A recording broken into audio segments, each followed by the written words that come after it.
우리 스태프들이 전청을 위해서 모여서 회의도 하고 계획도 세우고 강사도 세우려고 조율하고 또 모임 장소도 조율하고 이런 등등 여러 가지 일들을 모여서 하면서 기도하고 이렇게 하거든요.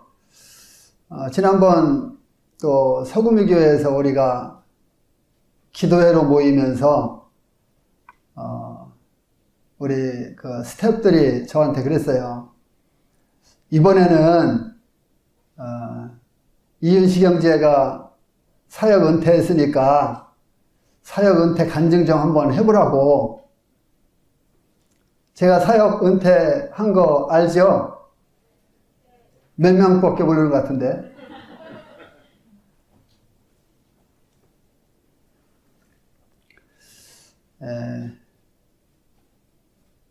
한 27년 정도 일하고 은퇴하게 됐거든요.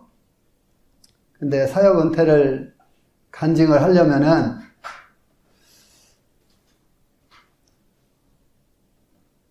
그래도 구원받은 것부터 쭉 해줘야 이게 뭐가 좀 되겠다 이런 생각을 했어요. 그래서 내가 구원받은 때로부터 이번에 특강 시간에 간증을 좀 하려고 생각해 보니까 어때요?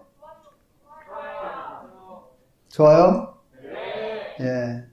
근데 저는 약 45년 전 있었던 일들을 기억하면서 이걸 해야 되니까 힘들더라고요. 그래서 노트로 2장씩이나 이렇게 해왔거든요. 그런데 이 노트를 2장씩이나 했지만 사실 1시간도 안 되지. 50분 동안에 한 45년 전 이야기를부터 시작해서 다 한다는 게 사실 쉽지 않지요. 그래서 중요한 것만 좀 이야기해 줘야 되겠다 이런 생각을 했습니다. 저는 1978년 1월 8일 날 요한복음 5장 24절 말씀을 개인 교제를 통해서 들으면서 주님 영접했어요. 그런데 내가 예수님을 믿어야 되겠다고 생각한 때는 언제부터냐? 그 전에겠지요. 76년도경부터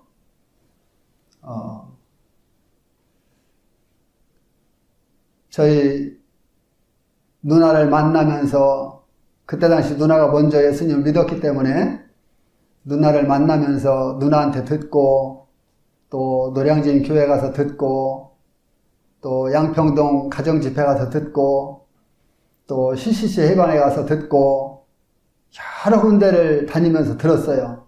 또 봉천동 가정집회도 가보고 여러 군데를 갔었어요. 그럼 나는 어디에서 살았었느냐? 그때 당시 수원 원천동, 지금 삼성전자 자리겠지요? 그쪽에서 직장 생활을 하면서 서울에 누나를 보고 싶어서 왔다 갔다 하면서 복음을 듣기 시작했어요. 나한테 윤씨가 예수님 믿어야지 귀에 들리지 않았어요. 왜냐하면은 제가 어렸을 때에 고향에 교회를 나갔는데 고향에 친구가 있었어요. 그 친구 아버지가 장로예요. 그런데 이 친구가 교회 나가는데 안 나가는 친구들보다 더 안 좋아요. 뭐가 안 좋을까요? 행실이 안 좋아요. 그런데 나는 1년에 한 번씩은 가요. 언제 갔을까요? 크리스마스. 과자 주니까. 또 생필품 학교에서 쓸 수 있는 연필이라든가 공책이라든가 이런 거 주니까. 그래서 1년에 한 번씩은 갔어요. 그러다가 청년이 돼서 이제 누나를 통해서 예수님 믿으라는 권유를 받았는데 별로였어요. 그런데 계속 누나를 만나면서 보니까 다른 성도들도 만나게 되잖아요. 근데 그 성도들이 어찌나 행실이 좋고 말하는 거라든가 나에게 대해주는 거라든가 얼마나 참 호감이 가게 대해주는지. 그래서 제 마음 가운데 조금씩 호기심이 갔어요. 그러다가 이제 예수님을 믿어야 된다고 권유를 받고 나한테 누나가 너는 죄인이기 때문에 죄 용서함 받지 못하면 지옥 간다. 그런데 내 마음 가운데서는 반박심이 나와요. 내가 왜 죄인이야? 나는 세상에 고향 어른들로부터 칭찬 듣고 아무개 아들하면은 칭찬 듣고 참 착한 아이라고 듣고 이러는데 내가 왜 죄인이야? 나 죄 지은 거 없는데? 이 마음속에서 반박심이 나오는 거예요. 근데 한 번은 우리 작은 집에 내가 가게 됐는데 작은 집에 그때 당시 이제 양조장 아세요? 양조장이 뭔지 알아요? 술 만드는 공장이에요. 저희 작은 집이 술 만드는 공장을 했었는데 사무실 방에 딱 들어놓는데 천정을 보니까 천정에 요만한 성경책이 겉페이지 딱 떨어진 게 있는 거예요. 그 벽 옆에 선반 만들어 놓고 거기에다가 올렸는데 보니까 저거 누나가 쓰던 성경책이네? 하고서 내려서 읽기 시작했는데 맨 처음 읽은 게 마태복음이었어요. 마태복음 읽는데 도통 이해가 안 가는 거예요. 왜 그럴까요? 누가 누구를 낳고 누가 누구를 낳고 계속 낳고만 나오는 거예요. 에이, 이거 재미없다. 그래서 덮었다가 아니야, 한번 다시 보자. 또 폈는데 요한복음이었어요. 요한복음을 보는데 얼마나 그 말씀이 나에게 신기한지, 예수님이 하나님의 아들이라는 것을 알게 됐어요. 그리고 그 후에 계속해서 성경을 읽었는데 내가 구원받기 전에 신약을 한 다섯 여섯 번은 읽은 것 같아요. 구약도 한 번 정도는 읽었어요. 그러니까 구원받기 전에 성경을 엄청 본 거예요. 그리고 누나가 소개시켜주는 교회를 나가게 됐는데 어느 교회냐? 수원 북수동 교회. 종로와 북문 사이에 북수동이 있어요. 그 북수동 교회를 나갔는데 거기에서 성도들이 뭐라고 하냐면은 이윤식 씨 구원받아야 돼요. 구원받아야 돼요. 만나면 구원받아야 된대요. 이상하다. 구원이 뭘까 했는데 도통 이해가 안 가는 거예요. 그래서 구원이라면은 내가 잘 때 악마가 나를 물리치려고 할 때, 죽이려고 할 때 천사가 나타나서 악마를 탁 처치해버리고 나를 건져주는 거? 아, 이게 구원인가 보다. 그런데 그런 꿈이 안 꿔지는 거예요. 답답해서 하루는 주일날 예배 끝나고 말씀 듣고 한 분 형제님을 내가 붙잡았어요. 나 구원받고 싶은데 상담 좀 해주세요. 그런데 그 형제님께서 상담을 해주셨어요. 수원 중부 가면은 임창선 형제님이라고 계시는데 임창선 형제님이 상담을 해주셨는데 복음 말씀을 많이 찾아서 해줬는데 내 마음 가운데 깨닫게 된 거는 요한복음 5장 24절 말씀이었어요. 내가 진실로 진실로 너희에게 이르니 내 말을 듣고 누구 말? 예수님 말. 또 나 보내신 이를 믿는 자는 예수님 보내신 누구예요? 하나님. 믿는 자는 누구예요? 나. 나는요, 성경을, 신약을 몇 번 읽었다 했죠? 구약도 한 번 읽었다 했죠? 성경을 의심 없이 다 믿고 있던 상태였어요. 심지어 처녀 마리아가 아기를 낳아? 이거 다 믿었어요. 성경에 대해서 완전히 의심 없이 다 믿고 있던 상태인데 구원이 뭔지만 모르는 거예요. 근데 그 말씀을 나한테 설명을 해주면서 내 이름을 넣으면서 믿는 자는, 믿는 윤식이는 영생을 얻었고 심판에 이르지 아니하나니 사망의 생명으로 옮겼느니라. 그럼 나 다 믿고 있는데 나 영생 얻은 자네? 나 사망의 생명으로 옮겨졌네? 나 심판 안 받네? 나 그럼 구원받은 거네? 이게 내 마음 가운데서 얼마나 기쁘고 감사한지요. 그래서 누나한테 쫓아갔어요. 왜? 가서 이야기하면은 누나가 기뻐할까봐. 근데 누나가 내가 구원받았다고 하니까 그러냐? 덤덤해요. 나중에 물어보니까 두고 보려고 그랬대요. 진짠가 아닌가. 자, 그리고 이제 5월 18일 날 침례 받았습니다. 5월 18일 날, 그러니까 78년도 1월 8일 날 구원받고 그해 5월 18일 날 침례 순종했어요. 이게 이제 내가 구원받고 나서 첫 순종이죠.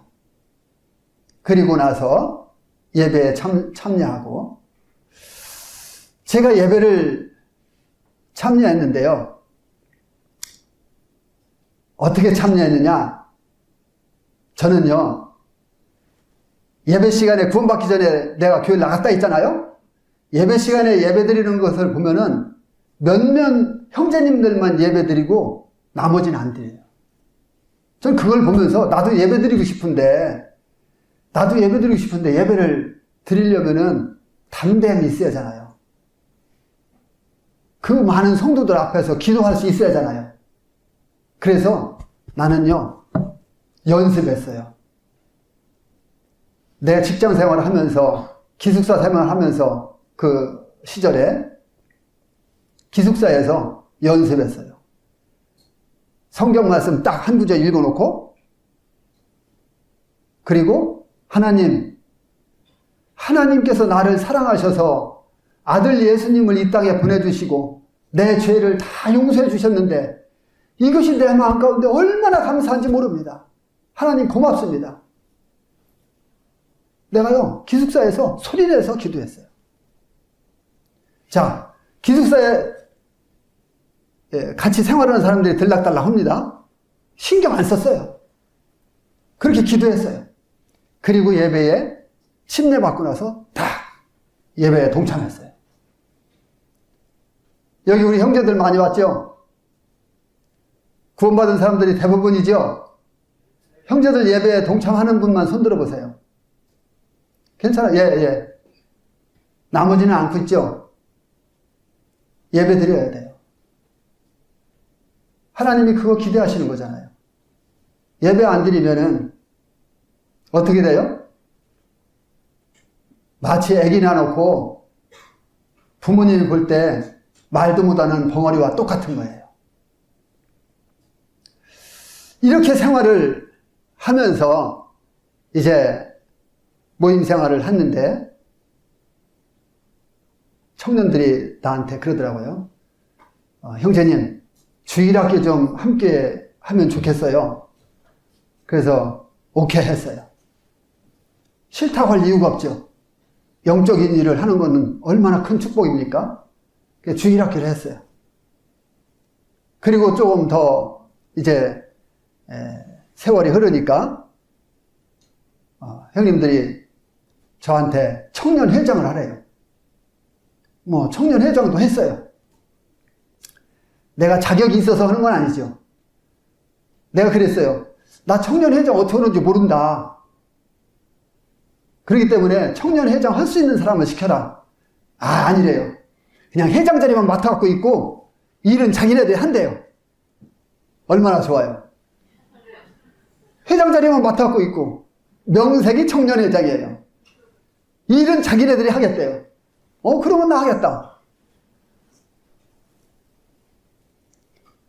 근데 청년회장이 명색이지만 회장 맡아서 그냥 가만히 있을 수 있어요? 다 해야지.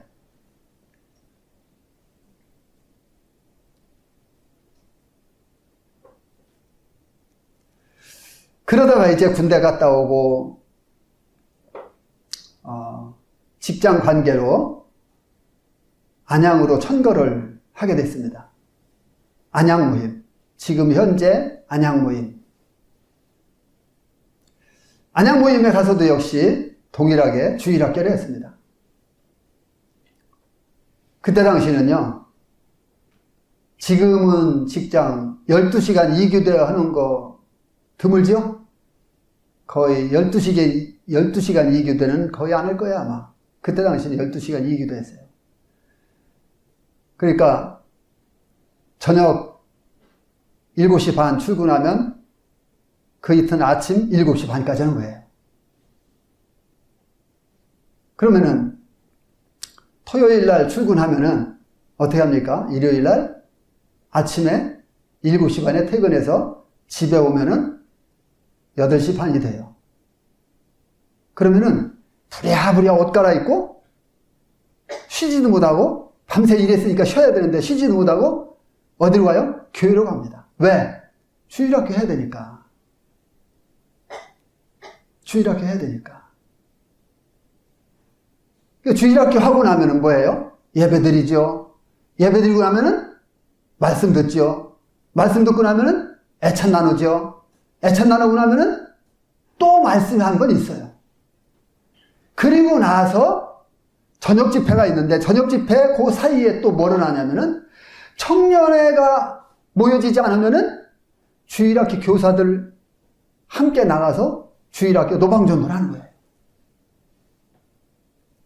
그러니까 하루 종일 내 밤새도록 이러고 나와서 하루 종일 내 눈 한 번 안 붙이고 저녁 집회까지 완전히 끝마치고 가서 집에 가서 자는 거예요. 그래도 한 번 좋지 않았어요. 왜 그랬을까요? 정신력이라고 할 거예요, 아마. 성령 충만하다고 할 수도 있겠고요. 그땐 그랬어요. 오늘날 청년 그렇게 할 수 있을까요? 청년들? 이해하는 사람 있죠? 예. 모두 다 이해해야 돼요.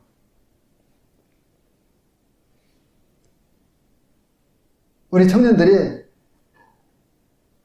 정말 각 지역교회에서 내가 앞으로 우리 교회는 내가 이끌어갈 것이다.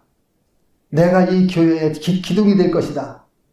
이런 마음가짐으로 각 지역교회에서 해야 되는 거예요. 그리고요, 청년들이 모이면은 주로 뭘 이야기합니까?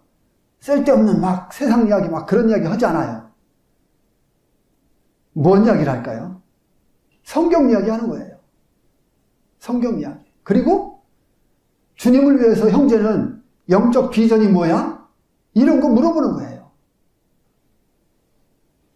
근데 청년들이 그때 당시 그런 그 질문을 서로가 했어요.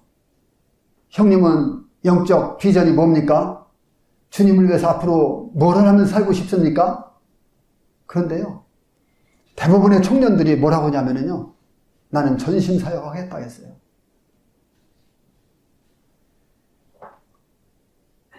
혹시 여주교회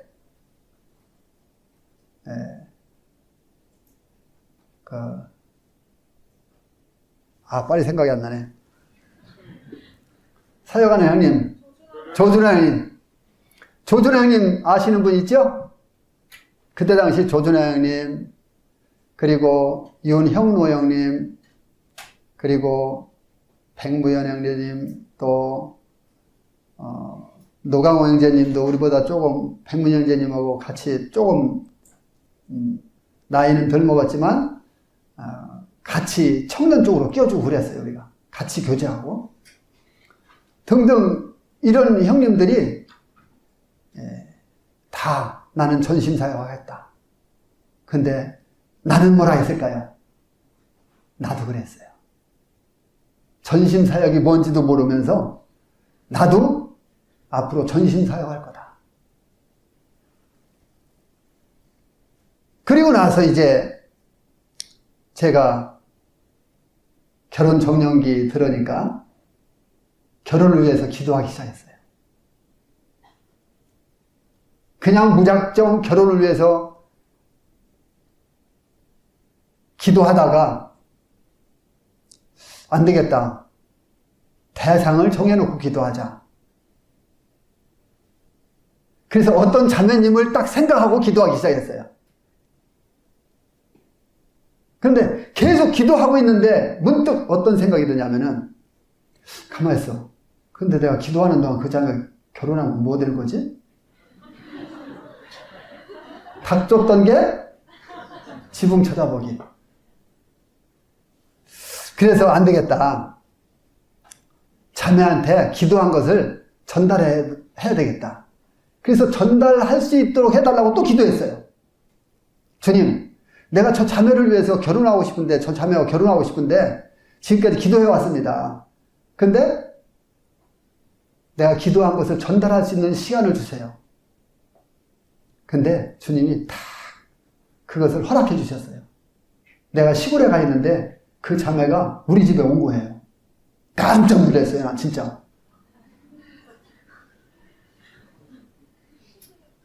아니, 그 자매하고 나하고 특별하게 뭐 대화도 많이 한 것도 없고, 그런데 그 자매님이 우리 집에 왔어요.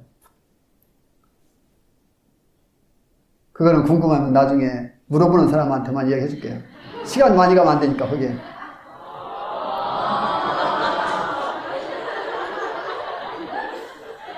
조금 이야기할까요?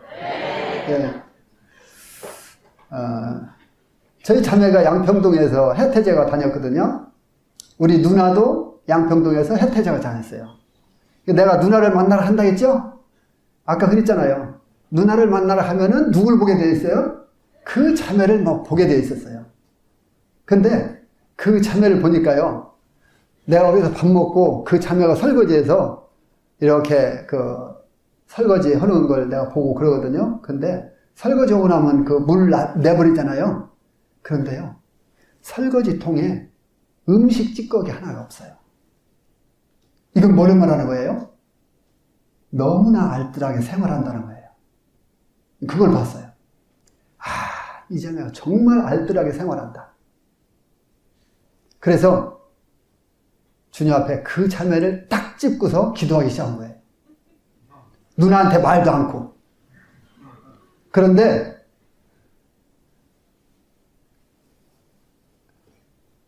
우리 어머님이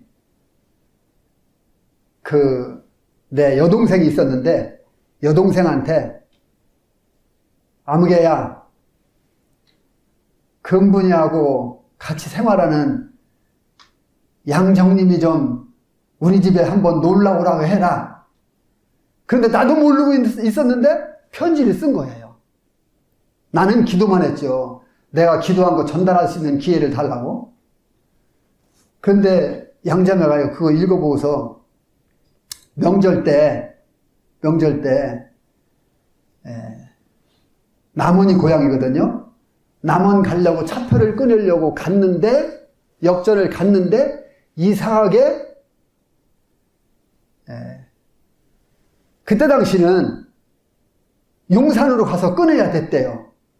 그런데 용산으로 안 가고 서울역 가서 끊은 거예요. 끊어서 온 것이 바로 우리 집으로 온 거예요. 난 보고서 깜짝 놀랐죠. 와, 그서는 저는 이제 너무 좋았죠. 야, 주님이 내 기도 들어주셨다. 주님이 내 기도 들어주셨다. 그리고 이제 그 이튿날, 저 방은 따로 잤습니다. 방은 따로 잤어요. 그거 분명해요. 그리고 이제 그 이튿날, 자매님, 저 수독사 아세요? 알지요? 수독사가 여기서 멀지 않은데 수독사 구경 한번 해보실래요? 좋다고 하더라고요. 자매님, 수덕사 가면은 그 산이 있는데 산에 올라가면은 해 지는 것이 정말 장관입니다. 엄청 멋있어요. 그 수덕사 올라가서, 산에 올라가서 딱 뒤에 서해안 바다 보면은요, 섬들이 있고 바다 있고 근데요, 이 중간중간 섬 있고 중간중간 바다 있고 한데 해 넘어갈 때 파랗게 넘어가면요, 완전히 그 바다가 파랗게 물들어요. 정말 아름다워요. 내가 가자겠어요. 갔어요. 가는데 마침 그 편지 썼던 여동생이 학교에서 끝나고 나오는데 정문에서 그 여동생을 만났어요. 둘이만 데이트를 하였는데 들켰지. 오빠 어디가? 오빠 언니하고 저기 수덕사전 가서 놀다 올게. 오빠 나도 같이 가면 안 돼? 안 된다고 할 수가 있나요? 가자겠지. 그래서 갔어요. 올라갈 때는 그냥 혼자 올라갈 수 있어요. 근데 내려올 때는 혼자 내려올 수가 없어요. 내려올 때는 분명히 자매가 내 손을 잡자고 할 거다.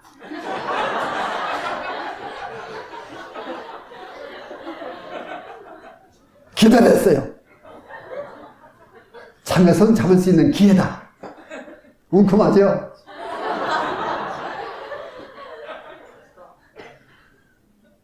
근데 자매가 손 좀 잡아달래요. 예상대로.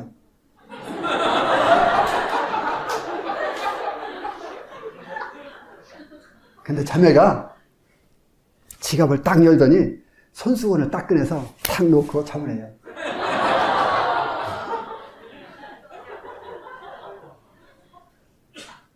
어쨌든 뭐 살과 살이 닿아야 좀 전기가 통하고 그러는데 전기는 안 통하더라고요. 그래도 기분은 좋았어요. 자매가 나한테 잡아달라고 하니까. 그리고 이제 왔어요. 와서 이제 동생 데려다 주고 그리고 다시 열차 타러 왔는데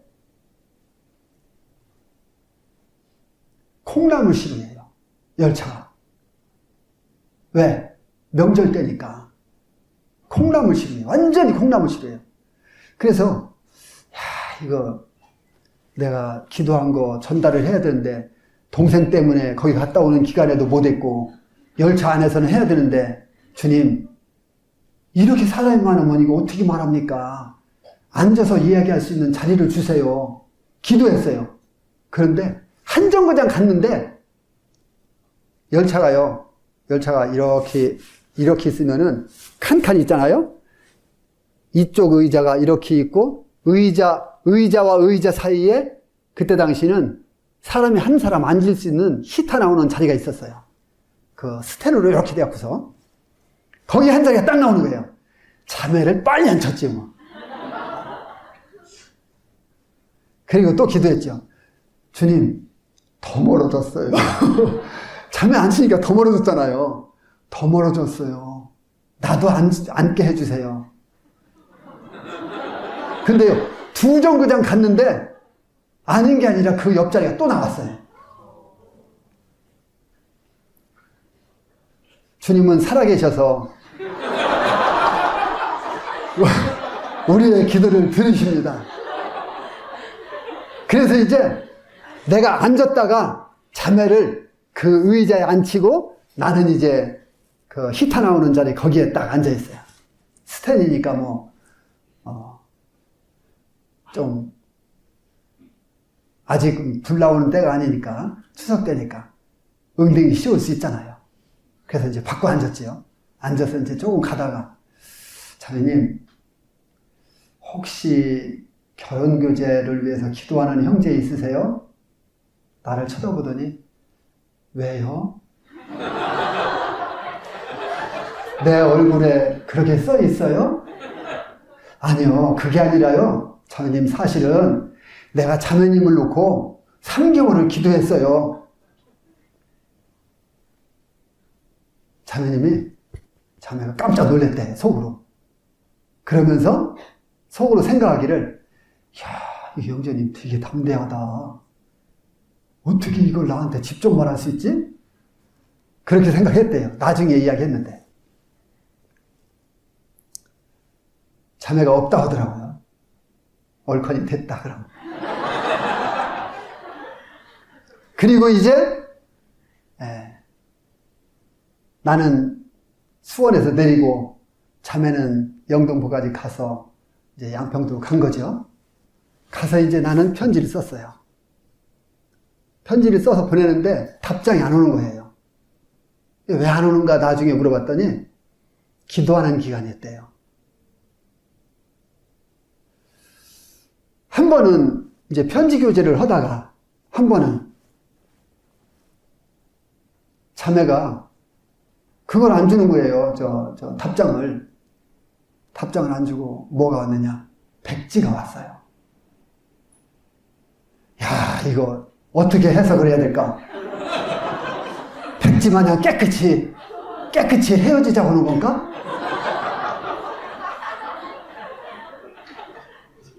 별 생각 다 들더라고요. 난 그래도 계속 했어요. 그것도 나중에 물어봤죠. 나중에 자매가 편지 왔거든요. 아무 생각 없이, 백지 마냥 아무 생각 없이 오로지 기도하는 시간이었대요. 그 얘기는 들으니까 얼마나 기분 좋은지 몰라요. 자매도 그렇게 많이 기도했잖아요. 그러니까요. 교제하면서 제가 이제요, 자매한테 그랬어요. 자매님, 저는 앞으로 전심사역 할 겁니다. 그래서 자매한테요, 스펄전 목사의 생애 책 있죠? 스펄전 목사의 생애 책을 선물을 딱 해주세요. 왜 해줬을까요? 거기 보면요, 수잔야 여사가 펌프질을 해요. 빈 펌프질을 하는데 스펄전 목사가 뭐를 부어줬을까요? 물을 부어줘요. 바가지로 물 떠서.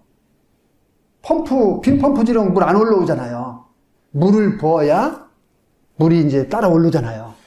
그런 게 나와요. 이게 뭐예요? 동역이잖아요.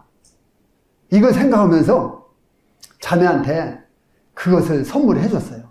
이거 책 좀 읽어보라고. 나중에 다 읽어봤다 하더라고요. 다 읽었다고 할래 거기에서 발견한 게 뭐예요? 물어봤더니 여러 가지 스펄전 생애에 대해서 참 좋은 거 많이 알았어요. 그래서 내가 의도한 거는 몰랐구나. 그리고 이야기해 줬죠. 스펄전 목사하고 수잔나 여사하고 둘이 펌프질하고 물 부어주고 동역을 나는 보면서 자매가 나와 결혼하게 되면은 이런 동역을 좀 해줘야 되지 않느냐 하는 차원에서 이거를 선물했다고 끄떡끄떡 하더라고요. 그리고 이제 제가 직장 생활 했다 했잖아요. 너무 힘드니까 12시간 이기도 하니까 너무 힘드니까 주님 저도 개인 사업 좀 하게 해주세요. 기도했어요. 주님 앞에 계속 기도하다가 안 되겠다. 가게라도 좀 한번 얻어보려고 나가보자. 돈도 없으면서. 그래서 이제 가게 얻으려고 쭉 안양 시내를 저 팔달동에서부터 쭉 해서 한 바퀴 삥 돌아서 비산동까지 갔는데 기도손을 봤어요. 기도손. 가게 얻으러 다니다가 기도손을 봤다니까요. 누구 기도손일까요? 나는 막 힘들어서 기진맥진해갖고 이제 박춘규 형제님께서 거기에서 담장 찍어서 이렇게 사업하시면서 장로 일을 하셨거든요. 그때 당시. 근데 형제님께서 애들 둘 앉혀놓고 손 들고 눈 감고 기도하고 있어요. 하나님께서 이 아이들을 축복해 주시고 하나님께서 이 아이들을 하나님 방법으로 길러주시고 말씀으로 양육해 주시고 기도하고 있는 거예요. 제가 이 광경을 보고요. 내 모습 보고 그 기도하는 모습을 보면서 너무 부끄러워서 들어가지도 못하고 그냥 다시 집으로 와버렸어요. 그리고 나서 이제 몇 년 한 2년인가 흘렀죠. 그리고 났는데 박준경 회장님께서 저한테 비산동 개척어제요. 그래서 좋습니다. 저는 뭐 영적인 일이라면 뭐 그냥 발 벗고 나섰으니까요. 좋습니다. 그래서 그때 당시 박준경 형제님, 나, 한규채 형제님, 이성구 형제님 이렇게 4명이서 안양 비산동 교회를 개척했어요. 지금의 안양 중부교회죠. 비산동 교회 개척하고 얼마 안 돼서 하나님께서 내가 기도한 것을 들어주셨어요. 또 뭐예요? 개인 사업하게 해달라고 했잖아요. 하나님께서 개인 사업하게 해달라고 기도했는데 그걸 들어주셨어요. 그게 뭐냐면요, 수부교회 쪽에, 평택 수부교회 쪽에 정미소 하나 났다고 정미소를 나더라 사서 하라는 거예요. 그래서 옳거니 좋다, 한번 해보자. 우리 자매 안양에서 우리가 결혼했거든요. 우리 자매 퇴직금 받은 거, 그리고 우리 집세 조금 들어가 있던 거, 그거 가지고서 이제 1,000만 원 만들어 가지고 와서 600만 원 빌려 가지고 1,600만 원짜리 정미소를 샀어요. 정미소를 사가지고서 일을 하는데, 저는 이제 안양에서도 주일학교 했다 했잖아요. 제가 나는 주일학교를 평생 할 거다. 주일학교 교사들이 왜 시집장가 가면은 주일학교를 않고 그냥 중도 하차하는지 모르겠다. 나는 주일학교를, 교사를 평생 할 거다. 이런 마음가짐을 가지고 있었거든요. 그래서 수부교회 와서도 역시 했어요. 수부교회 와서도 역시 주일학교를 시작했어요. 근데 내가 사업이 뭐라고요? 정미소. 정미소는 가을만 되면은 바빠서 눈코 뜰 새가 없어요. 그러다 보니까 교사가 주일학교 빠지고 하다 보니까 덕이 안 되잖아요. 내가 그런 생각을 가졌을지라도 안 되겠다. 나도 중도 하차해야 되겠다. 그리고 이제 주일학교를 이제 더 이상 교사 일을 못하게 됐죠. 그리고 이제 사업을 전념하게 됩니다. 열심히 하는데 저희 자매가 가을만 되면 파업을 하는 거예요. 파업이 뭔지 알죠? 자매가요, 가을만 되면은 하루도 좋고 이틀도 좋고 방에 들어가서 안 나와요. 근데 가을에는 어떻게 해야 되냐? 가을에는 방아찌러 오시는 분들, 곡주들이죠? 곡주들한테 밥을 해줘야 돼요. 왜? 그게 서비스예요. 손님을 끌으려면은 그런 서비스를 해줘야 돼요. 근데 자매가 가을만 되면 파업을 하는 거예요. 방에 들어가서 안 나오는 거예요. 여보, 당신이 없으면 어떻게 곡주들 굶어. 나도 배고파 죽겠네. 일해야 되는데. 자매가요, 뭐라고 한 줄 알아요? 뭐라 했을까요? 여보, 당신 결혼교제할 때 나한테 뭐라 했어요? 전심사역 한다 했죠? 이게 전심사역이에요? 이러는데요, 억장이 무너지는 거예요. 왜? 내가 말은 해놨기 때문에.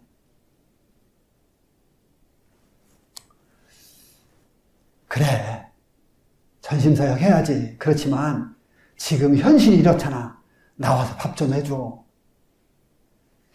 겨우 꼬셔갖고서 이제 나와서 이제 밥을 하게 하고, 또 그 다음 가을 되면 또 그러고, 그 다음 가을 되면 또 그러고, 미치겠는 거예요. 그래서 이제 제 마음 가운데, 그래, 내가 전심사역은 무슨 전심사역이냐? 차라리 돈 벌어서 돈으로 주님 섬기자. 그래서 어떤 계획을 세웠느냐면요, 2,000만 원만 만들자. 2,000만 원만 만들어서 전세 현찮아 갖고서 조금만 홀 얻어갖고 있는 모임한테 2,000만 원 주고 전세 큰 데로 가라고 하고, 그 모임에서 돈 한 2, 30만 원만 받아갖고 사흘세 모이기도 힘들어하는 모임들을 도와주자. 이런 생각을 했어요. 이런 생각을 했는데 나하고 같이 사업을 시작한 동생이 있어요. 이 동생이 1년 일하고 디스크 걸렸어요. 그러니까 정미소에서 일을 못하니까 이제 트랙터 사고 트랙터에 달린 작업기 사고 이렇게 해서 막 일을 하기 시작하는 거예요.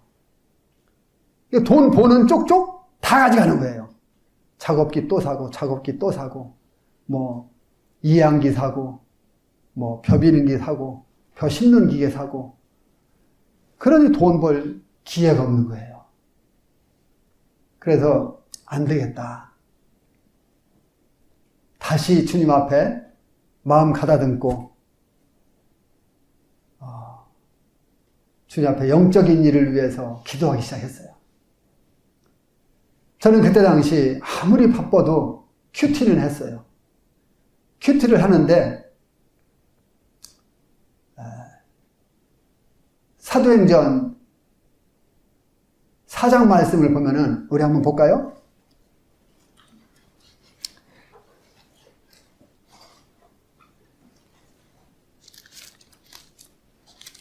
사도행전 4장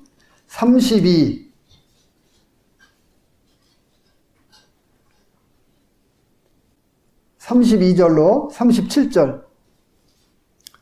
믿는 무리가 한 마음과 한 뜻이 되어 모든 물건을 서로 통용하고 자기 재물을 조금이라도 자기 것이라 하는 이가 하나도 없더라.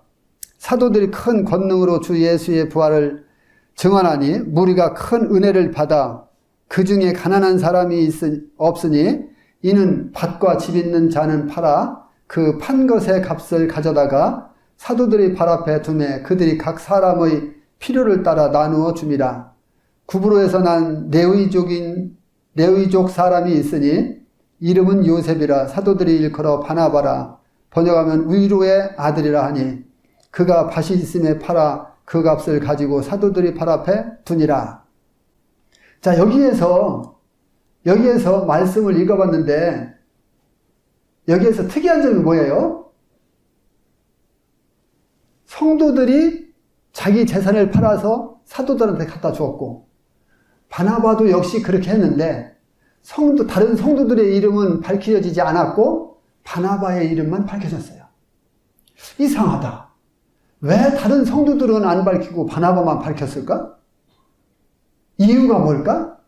그리고 바나바에 대해서 성경을 찾으면서 제가 공부하기 시작했어요. 그런데 나중에 보니까 바나바가 주님 앞에 쓰임받았다 이거예요. 제 마음 가운데 아하, 내가 전심사역하지 못하는 이유는 이 정미소 때문이구나. 왜? 제가 해석하기를, 저 나름대로 해석한 거예요. 그때 당시요. 제가 해석하기를 바나바가 재산을 팔아서 주님 앞에 드리고 나서 쓰임받았듯이 나도 요거 없어지면 주님 앞에 쓰임받겠구나. 그래서 주님 앞에 기도했어요. 주님, 이 정미소 때문에 내가 전심 사역하는데 방해가 된다면 이거 주님 언제라도 가져가십시오. 이거 주님 겁니다. 이제는 제 거 아닙니다. 주님이 쓰시겠다면 언제라도 절반이든 100%든 10%든 50%든 하여간 다 주님이 쓰시겠다면 주시겠습니다. 이건 주님 겁니다. 기도를 했어요. 자, 이것이 이제 내 마음 가운데서 떠났어요? 안 떠났어요? 실제 팔진 않았지만 마음 가운데 떠났어요. 그리고 났는데요. 제 마음 가운데 얼마나 홀가분한지. 너무나 홀가분한 거예요. 그리고 큐티를 계속하면서 이제 생활을 하는 거예요. 큐티를 계속하면서 생활하는데 이제 사도행전 하고 고린도 전서 하고 막 하는데 고린도 후서 말씀도 볼까요? 5장. 주님이 이런 말씀을 주셨어요. 고린도 후서 5장 17절 19절까지 읽어드릴게요. 그런즉 누구든지 그리스도 안에 있으면 새로운 피조물이라 이전 것은 지나갔으니 보라 새 것이 되었도다. 모든 것이 하나님께로서 났으며 그가 그가 그리스도로 말미암아 우리를 자기와 화목하게 하시고 또 우리에게 화목하게 하는 직분을 주셨으니 곧 하나님께서 그리스도 안에서 계시사 세상을 자기와 화목하게 하시며 그들의 죄를 그들에게 돌리지 아니하시고 화목하게 하는 말씀을 우리에게 부탁하셨느니라. 여기 주님께서 화목하게 하는 말씀을 누구에게 부탁했다 했어요? 누구에게예요? 우리에게를 나에게 한번 해봅시다. 나에게 시작. 나에게 다시. 나에게. 예. 주님이 화목하게 하는 말씀을 나에게 부탁하시는구나. 그래서 이제 제가 방아 찌르려고 방아 찌어가지고서 복주집에 갖다 주러 가잖아요. 거기 앉아서 전도하고 있는 거예요. 어떤 때는 1시간 앉아서 전도하고 있고, 이게 주님 앞에 기도하는 거예요. 주님이 나를 부르셨으면은, 이거 부탁하셨으면은 내가 하겠습니다. 주님이 부르시는데 어디라도 가겠습니다.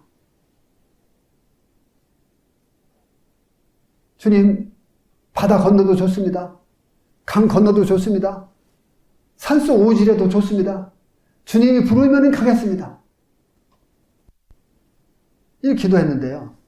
그리고 나서 이제 또 한 2달 정도 지났을까요? 어떤 자매님한테 전화 왔어요.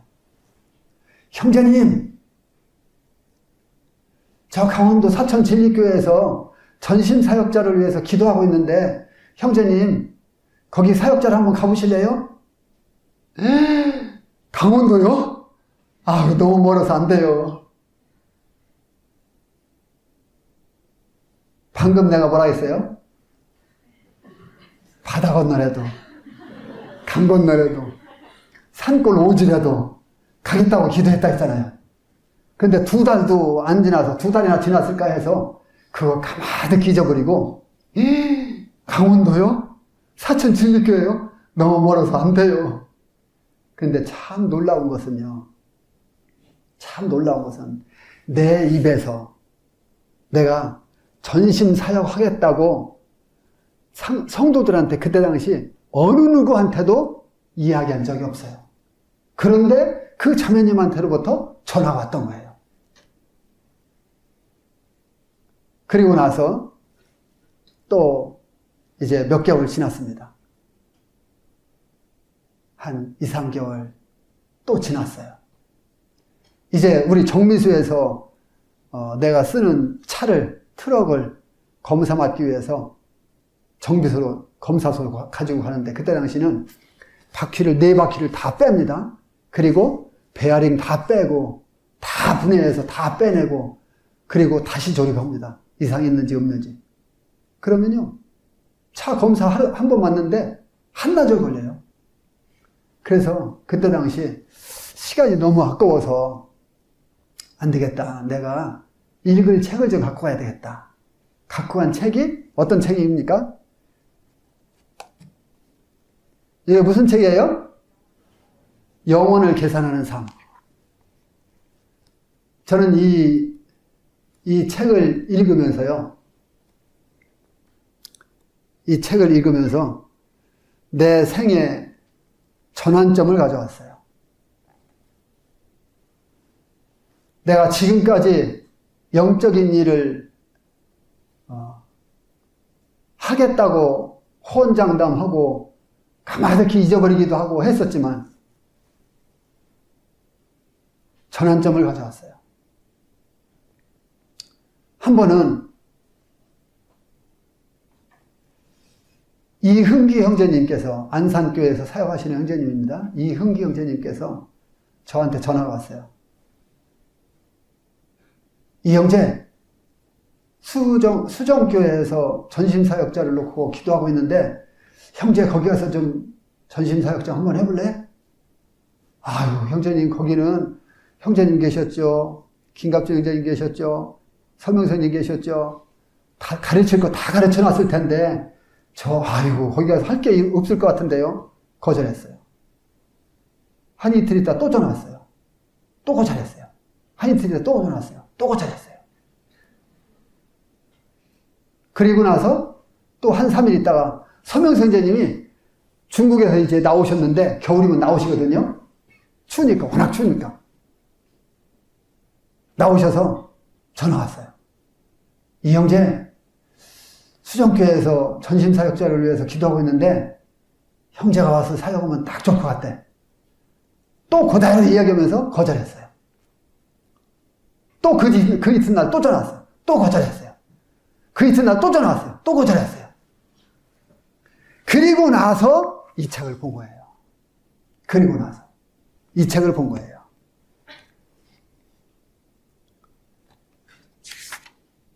그리고 나서 이 책을 봤는데, 제가 한 대목만 읽어줄게요. 시간이 벌써 다 가고 지금 얼마 안 남았는데, 한 대목만 읽어줄게요. 내 시간이 몇 분까지인가요? 43분인데 지금. 젊은 사람들에겐 그들만이 가지고 있는 독특한 점이 있습니다. 선천적으로 우리는 활발하지 못한 늙은 고양이에게보다는 재치 있게 뛰어노는 고양이 새끼에게 마음을 더 빼앗깁니다. 목장의 망아지가 비둔한 말보다 우리의 시선을 더 끌어갑니다. 우리는 어느 곳을 여행하든지 어린이에게 마음을 이끌 뿐 아니라 은근히 바라는 것은 어린이들이 늙지 않았으면 합니다. 이와 같이 영적 세계에서도 하나님 젊은 시절에 넘쳐나는 우리와 젊은 사람들의 첫 사랑을 특별하게 기억하고 계십니다. 하나님은 젊은 사람들의 힘의 열정, 젊은 사람들의 힘, 열의, 담대함을 사랑하십니다.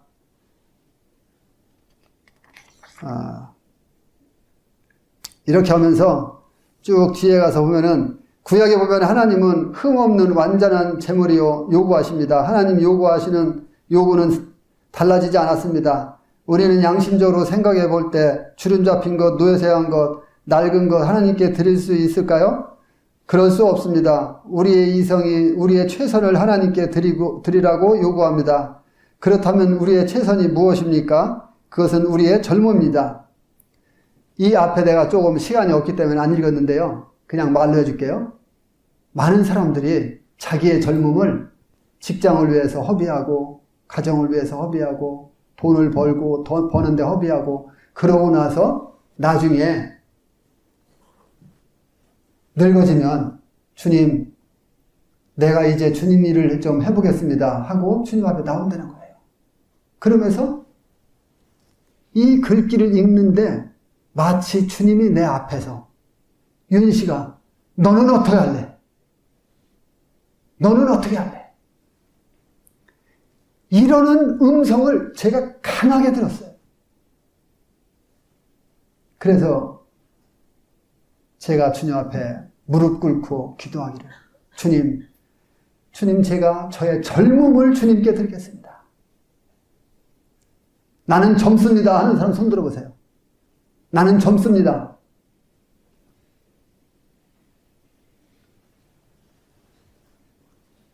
주님, 제가 제 젊음을 주님께 드리겠습니다.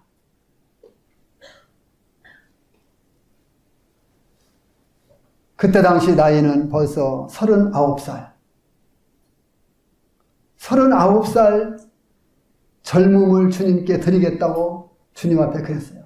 그리고 났는데 그 이튿날 서명선생님께서 오셨어요. 전화도 아니에요. 오셨어요. 오셔서 장로님들이 지금 형제 기다리고 있으니까 빨리 가야 돼. 제가 못 갈 이유가 없죠. 집에 와서는 자매한테 제가 그랬어요. 여보, 주님이 나를 부르셨어. 부르셨으면 가야지요. 그러더라고요. 잘했어요? 못했어요? 잘한 거예요. 부르셨으면 가야지요. 이거는 정말 잘한 거예요. 그래서 가서 장로님들 앞에 제 간증을 우리 청년들한테 지금 헌 것 마냥 다 해줬어요. 근데요, 우리가 이제 조암 수정으로 갔잖아요. 갔는데 자매가 부엌에서 성도들 막 밥 해주고 하는데요, 이게 이력이 났어요. 어디서 이력이 난 거예요? 정미소 하면서 훈련을 다 시킨 거예요, 주님이. 주님이요, 그 정미소 곡주들 한 10명씩 막 와서 점심 먹고 하는데, 오산 시장에 나가서 완전히 그냥 들고 오기 힘들 만큼 바리바리 사갖고서 와갖고서 점심에서 먹이고 날마다 그랬거든요. 훈련을 주님이 다 시켜놓은 거예요. 전청까지 와서 이렇게 해주잖아요. 이렇게. 그것이.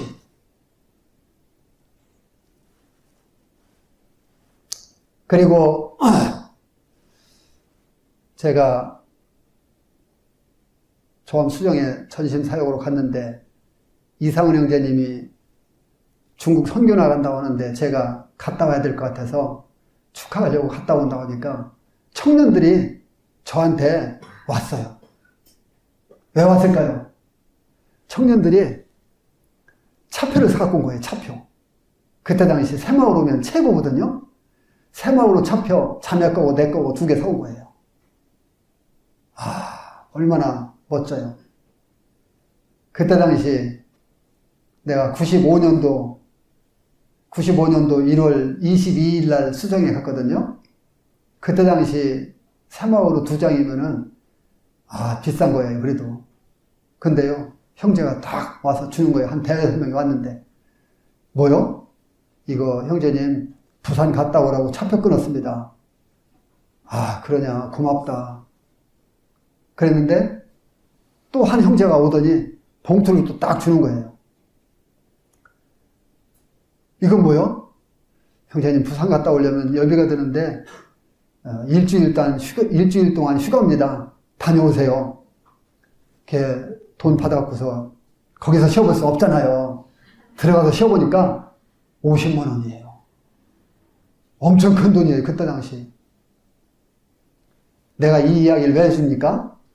청년들, 전심사역하는 형님들 모임에 가면은 잘 섬기라고 해주는 얘기예요. 잘 알아들으세요.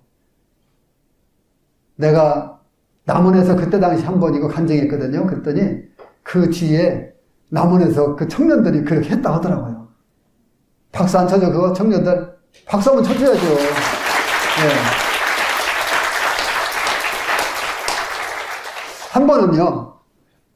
한 번은 모임에서 받은 돈이 이제 주일날 모임에서 나를 이제 생활비라고 주니까 그때 당시는 뭐 이 통장에 넣어주거나 뭐 그러지 않았어요.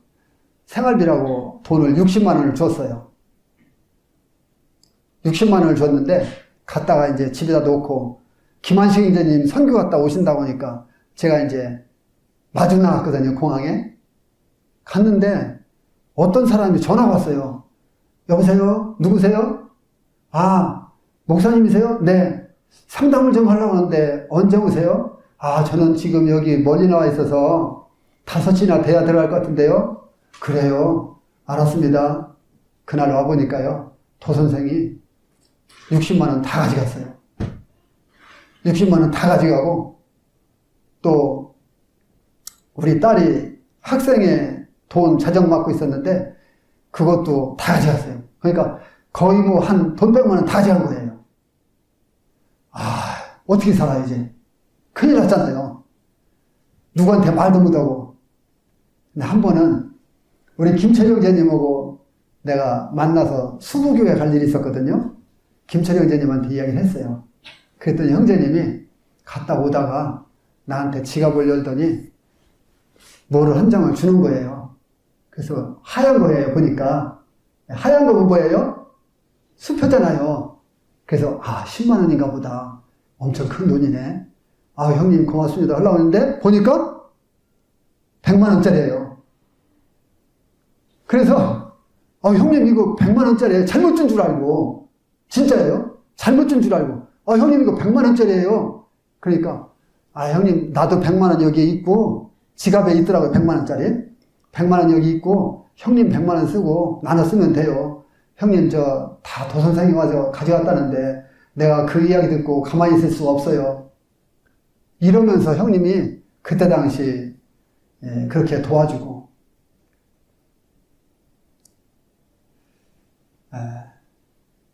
또 우리 형제간들한테 육신의 형제간들한테 형님이 또 이야기를 하고 형제간들이 또 돈을 나한테 또 줘갖고 몇 배로 잃어버린 거 몇 배로 주님이 채우셨어요.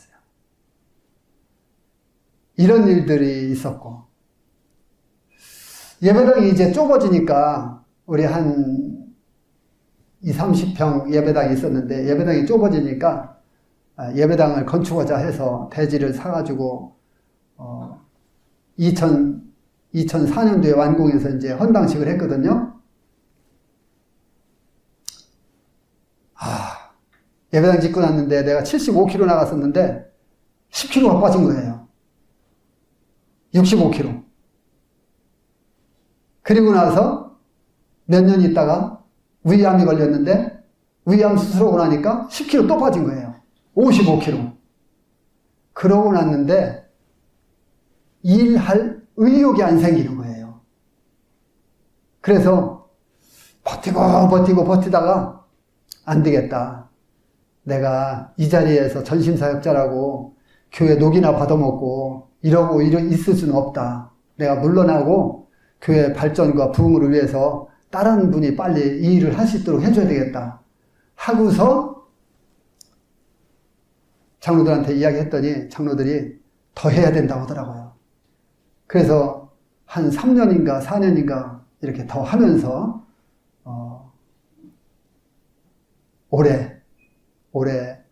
지난해죠. 그러니까 지난해 6월부로 전심사역에서 이제 물러나고 다른 장로들 둘 세우고 이렇게 했습니다.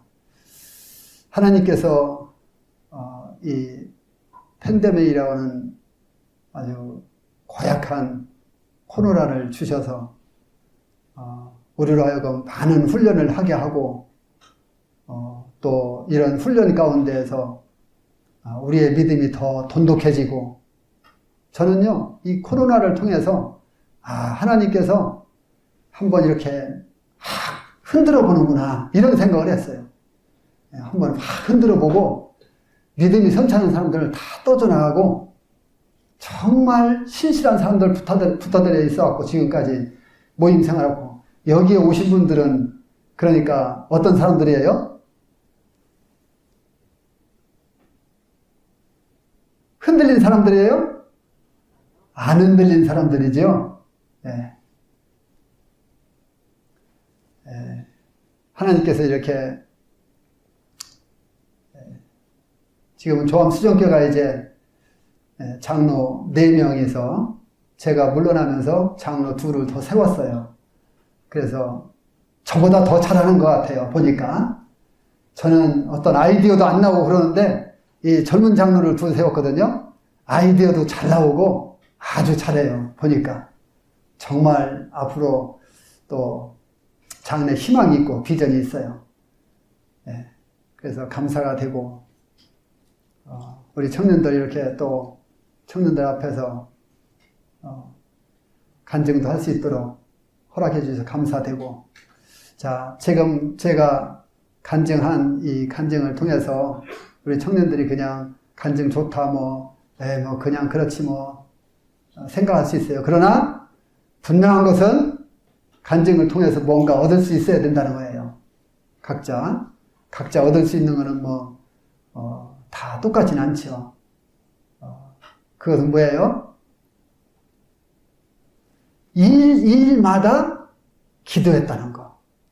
그리고 또 뭐예요? 내 삶 속에 큐티 생활을 했다는 거. 지금 큐티 하고 있는 사람만 손 들어보세요. 큐티, 그래도 많이 하고 있네요. 번쩍 들어봐요.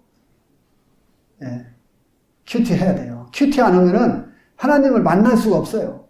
하나님의 음성 들을 수가 없어요. 큐티 해야 돼요. 큐티 하면은, 뭐예요? 창세기 12장부터 22장까지 쭉 읽어보면요. 누구에 대해서 나와요? 아브라함에 대해서 나오죠. 아브라함이 한 번에 그냥 이삭을 하나님께 드릴 수 있는 믿음이 된 게 아니에요. 아브라함을 하나님께서 10번이나 계속 만나주셨거든요. 자세히 읽어보세요. 10번 만나주셔요. 아브라함을. 그런데 하나님의 아브라함을 만나주실 때마다 아브라함의 믿음이 계속 성장하고 있어요. 우리가요, 하나님 말씀이 아니면은 우리의 믿음이 성장할 수가 없어요. 큐티 생활을 통해서 하나님을 만나고 우리의 믿음이 성장하고, 그래서 하나님께서 우리에게 요구하시는 삶을 하나님 앞에 드릴 수 있는 이런 청년들이 될 수 있으면 참 좋겠어요. 이렇게 되기 위해서는 믿음이 있어야 된다는 거죠. 자, 이상 마치겠습니다. 감사합니다.